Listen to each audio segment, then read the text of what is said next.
আসসালামু আলাইকুম সবাইকে। আজকের দিনটা সবার ভালো কাটুক এই আশা করে আজকের ভ্লগ অর্থাৎ আমার প্রথম ভ্লগ শুরু করছি। অন্য সবার মতো সকাল সকাল চা না হলে আমার দিন শুরু হয় না। তাই নিজেকে একটু বুস্ট করে নিতে নিজের হাতেই গরম পানিতে কিছু আদা, কিছু দারুচিনি আর লং এবং শেষে কিছু চা পাতা দিয়ে দিলাম ধোয়া ওঠা গরম কেটলিতে।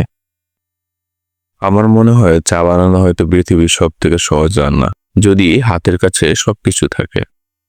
আবার ছোট্ট ল্যাপটপে কিছু ছোট্টখাটো কাজ করতে করতে চায়ে চুমুক দিলাম। কিছুক্ষণ ল্যাপটপ গুতোগুতি করতে করতে ভাবলাম জীবন কতটা বৈচিত্র্যময়। এখন গ্রামের বাসায় থাকলে হয়তো মাটির উনুনের সামনে বসে চা পান করতাম আর ভালোবাসার মানুষগুলোর সাথে গল্প স্বল্প মশগুল থাকতাম।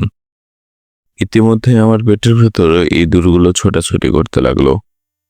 তাদের শান্ত করতে নিজে নিজে ঘরে থাকা টুকিটাকি জিনিস, যেমন কিছু পেঁয়াজ, একটি আলু, কিছু কাঁচামরিচ নিয়ে প্রথমে পেঁয়াজগুলো জামা ছাড়িয়ে তা কুচি কুচি করে, পরে আলুটিকে খোসা সহ লম্বা লম্বা করে কেটে, আবার কিছু মরিচ কুচি কুচি করে গরম তেলে লম্বা লম্বা করে কাটা আলুগুলো মোটামুটি করে ফ্রাই করে তা উঠিয়ে রেখে ওই তেলে পেঁয়াজ দিয়ে নেড়ে চেড়ে তাতে কুচো করা মরিচ, কিছু লবণ, কিছু মরিচের গুঁড়ো দিয়ে ভালোভাবে নেড়ে চেড়ে কিছুক্ষণ অপেক্ষা করে তাতে ফ্রাই করা আলুগুলো দিয়ে গরম কুকারে হালকা নেড়ে চেড়ে নিজের জন্য ভীষণ রকম আজব একটি খাবার তৈরি করে পেটে থাকা ইঁদুরগুলোকে ঘুম পাড়িয়ে দিলাম।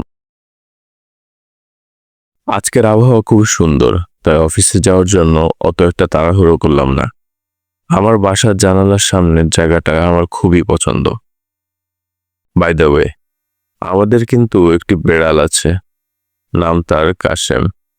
আমরা তাকে কাশু বলে ডাকি। সে খুবই আদরপ্রিয় স্বভাবের।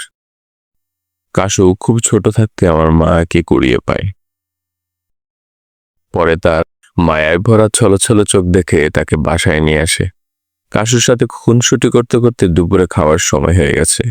আলহামদুলিল্লাহ, আজকের খাবারটা সব সময়ের মতো অসাধারণ, কারণ আল্লাহ আমার রিজিকে যা রেখেছেন তা আমার জন্য অতি উত্তম। দুপুরে খাবার শেষ করে আর বেশি দেরি করলাম না, কারণ অফিসেও সময় মতো যেতে হবে। আমি যে এলাকায় থাকি সে এলাকায় একটি স্কুল ও একটি খেলার মাঠ আছে। এর পাশে দিয়ে যাওয়ার সময় নিজের স্কুল জীবনের কথা খুব বেশি মনে পড়ে। ছোট থাকতে ভাবতাম বড় হলে বোধহয় জীবন আর সহজ ও উপভোগ্য হবে। আর এখন বড় হয়ে কর্মজীবনে পা দিয়ে আবার সে শৈশবের কথা হবে। কি আজব আমাদের চিন্তা ভাবনা। যাই হোক, আলহামদুলিল্লাহ, আল্লাহ সবকিছু নিয়ে খুব ভালো রেখেছেন। আজকে আর কথা না বাড়িয়ে বিদায় নিচ্ছি আপনাদের মাঝ থেকে। পরে কোনো একদিন দেখা হবে অন্য কোনো ব্লগ নিয়ে। ততক্ষণ পর্যন্ত সবাই ভালো থাকবেন। আল্লাহ হাফেজ।